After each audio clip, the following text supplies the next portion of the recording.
All right, in this episode, we talk about the head in the pitching delivery and nutrition.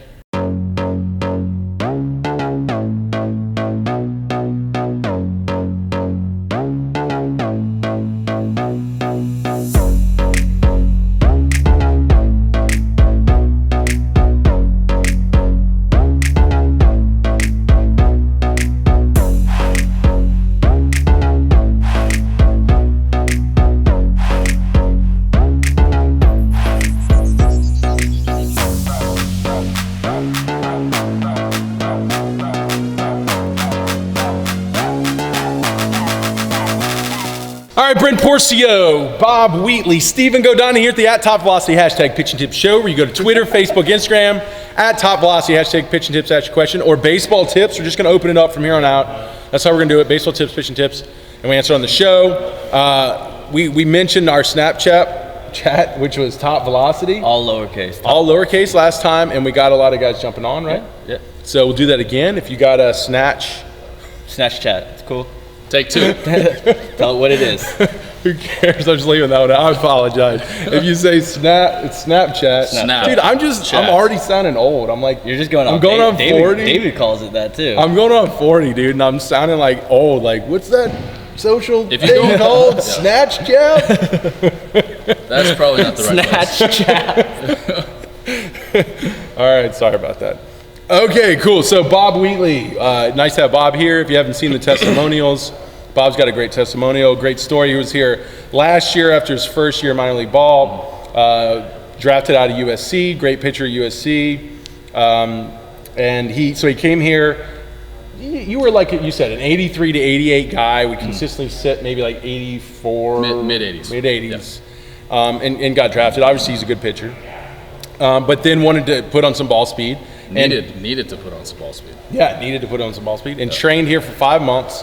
And it was like to the day of 5 months, you hit 91. Yeah. And then not only that, better when he went to season last year, or this year, was 88 to 91. Yeah. 88 to 91. So he maintained it really well, and it was a great thing for him. And he's going to do it again. So we're trying to go to 95. So he's here training again. He was here also when Ardsma was here. Ardsma's going to be here next week, which would be pretty cool. Maybe we'll have them both on. So if you have any questions for Bob, what's your Twitter? Tell him your Twitter. It's at I am Bob Wheatley. He is Bob Wheatley, or I am Bob Wheatley. We got the David Ardsma, and I am Bob Wheatley. That's me. All right, cool. So what's the question for today? El Caballete asks, how do high-velocity pitchers use their head in the delivery? Good question. I hope you're talking technically. David Ardsma actually followed up and said when he doesn't use his head, he usually gives up a bomb. Yeah. So if you're talking... His eyes are in the stands? Yeah. Is that what he's talking about? Or I think he's just talking not thinking. So if you're talking mentally, and all y'all are going to collaborate on this, Yeah. Then I'm not talking about that. If you want to talk about using your head, we can, mentally, it's fine. Technically, the head is important. The head, I like to say, is all the muscles of the arm connect into the neck, or in the head can move the neck, right? Or the neck moves the head, whatever you want to call it. So the point is in external rotation, at front foot strike, when we try to counter rotate and we try to late arm cock to lay the load on the arm, so we have more time to also get the front leg into moving the trunk and moving in the upper body, is the head it really helps that. And if you watch someone like David Ardsma, we were talking about, he'll tuck the chin like he's trying to break his neck into front foot because he's trying to hold all this back and delay all this, and then he holds it all the way to pitch release. And if you go right now on Google and search pitches or search David Ardsma pitching, and you're going to see him at pitch release looking at the ball. He looks at the ball because he's trying to hold that back. So it makes a good point. And studies showed high velocity pitchers will keep their chin behind their belt buckle longer in their stride than low velocity pitchers. So keeping the chin back into front foot and continuing to keep it back until that front leg really engages the trunk, and still that head's gonna stay back, like David looking at the ball, other pitchers just keeping their chin stuck, then you're gonna be good. Because once that head goes forward, the arm goes with it. If I'm trying to counter rotate, load my trunk, load my arm, and I'm throwing my head forward, look at my arm's starting to go, right? There goes my arm. So Get up in there. That smelled really good. So that's how we use the head technically Anything you want to add? Well, I mean, you talk about David. He obviously has a really good trunk. We were actually talking about Kershaw today, how I'm a left-handed pitcher. Kershaw's a left-handed guy. We have similar frames, so he's a guy that I like to look at and try to emulate. And he does a really good job of staying back with his head and with his torso, even when his front foot flies open. And so that's something that I'm trying to put into my delivery. You talk about chin behind belt buckle. When I get in trouble is when my chin gets out front too early because there's no separation, the front leg sucks, everything just happens too soon. Basically, you can't fire the gun unless you load it first. So that's a big key for me, the head. Great point. I mean, the head, even though it's at the end of the chain, what are our lights just going off in here? The head is at the end of the chain. It's still is something that prevents a lot of the timing issues, right? Or it helps a lot of the timing issues, like Bob's saying. Yeah. I really like Bob's point on you got to load the gun before you fire it. Like guys coming into camp, you see so many people want to just go. Like the head, everything just goes forward. They're not loading everything back and keeping the chin behind belt buckle. So it is a great way. The head is a great way to kind of see if you're loading everything up, keeping it back, and letting the kinetic chain do the work. It's like the Superdome during the Super Bowl. The lights went out. Pay your utility bill. Something about Louisiana. Thank God the camera didn't go out. All right, we lost our lights. Good point. Okay, next question. We're doing 2 questions now. Remember this. Abraham Alamante asks, any good nutrition tips or meal plans? I am not even I'll get involved in this to where if you want my meal plan, supplement plan, TopVelocity.net/free. It's my performance enhancement guy. This is a really good question for Bob. Bob, if you don't know, has a little side business, which is probably all minor leaguers should have. I would highly recommend. My side business when I played minor league ball was computers. Look how that turned out for me. And Bob's he's designed he'll tell you more about it, but he's designed a nutrition bar for athletes. Yeah, it's a protein bar. Okay. Like Brent said, I went to USC, started as a class project.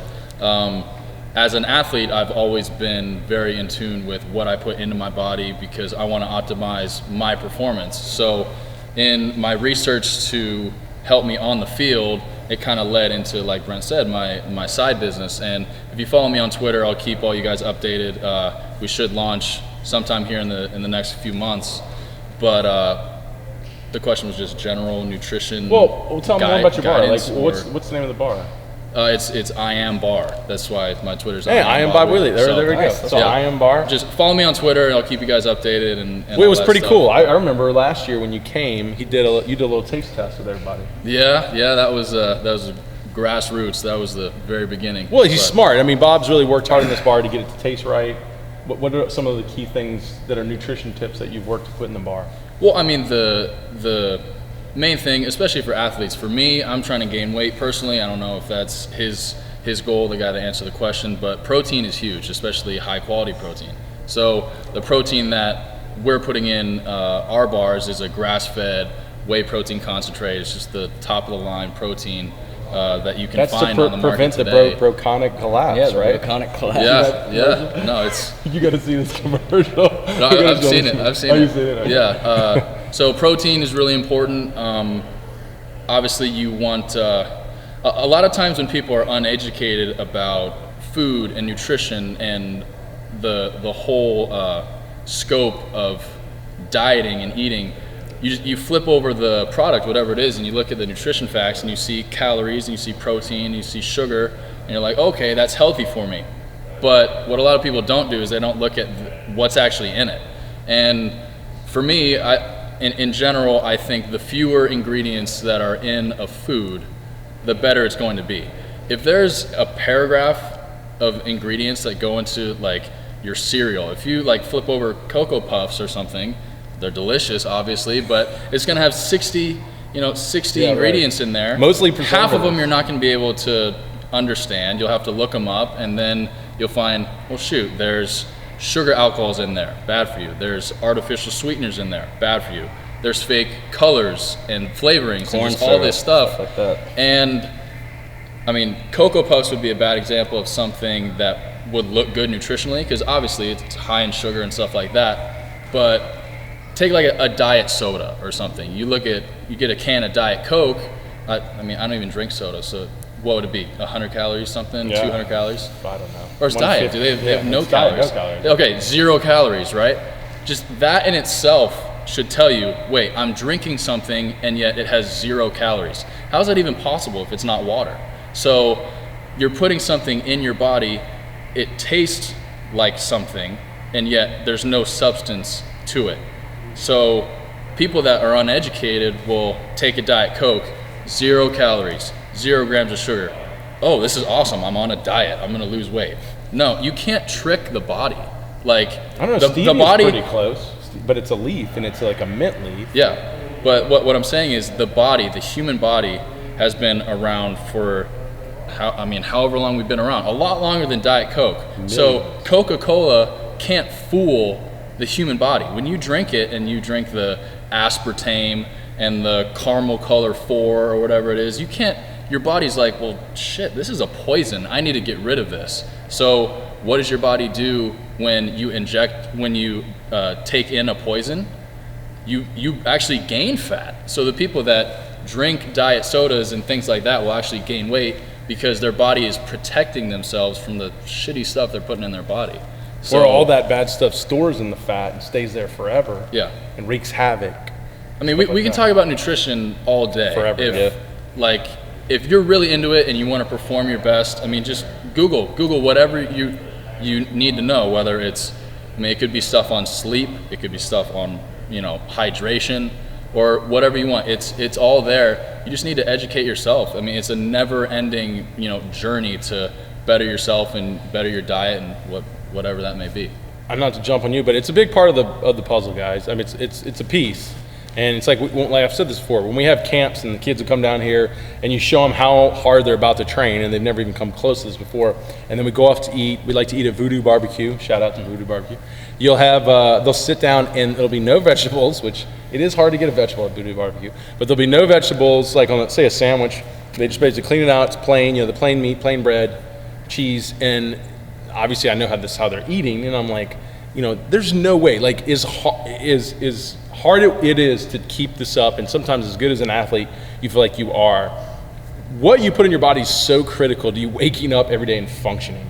And that when you're demanding more of that functionality through this kind of a program, you need to give it what it needs. It's dying for nutrition. So when your meal plan, when your routines of eating, your habits of eating were established from, being an 8, 9, 10, 11, 12-year-old, when you started getting particular and you're like, no, I don't like this, I don't like that, and you've kept that all the way up to 15, 16, and now you're starting to become a man and train like a man, that's the first thing you need to look at and change it quickly, is get a better nutrition plan. It's probably why you asked for the tips. I mean, anything you want to get in that? I know you did that last time. I think Bob made a great point about just people eating and getting no nutritional benefit from their food. Like he's saying, just like people, wake up in the morning, eat a bowl of Cocoa Puffs, and then, for lunch they're having a sandwich with nothing with it, white bread, drinking Diet Coke with it, and they're just getting very little nutritional value from their foods. And I think Bob getting in with a great protein bar, probably helping some guys out with that, getting a little bit more nutritional value. But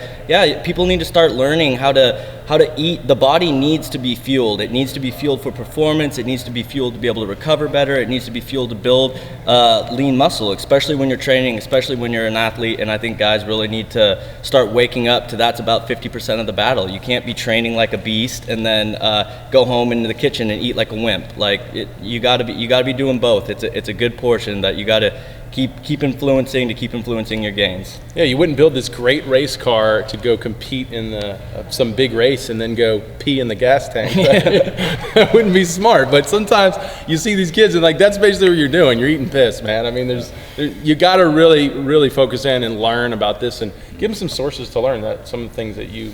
I'm a big John Berardi fan.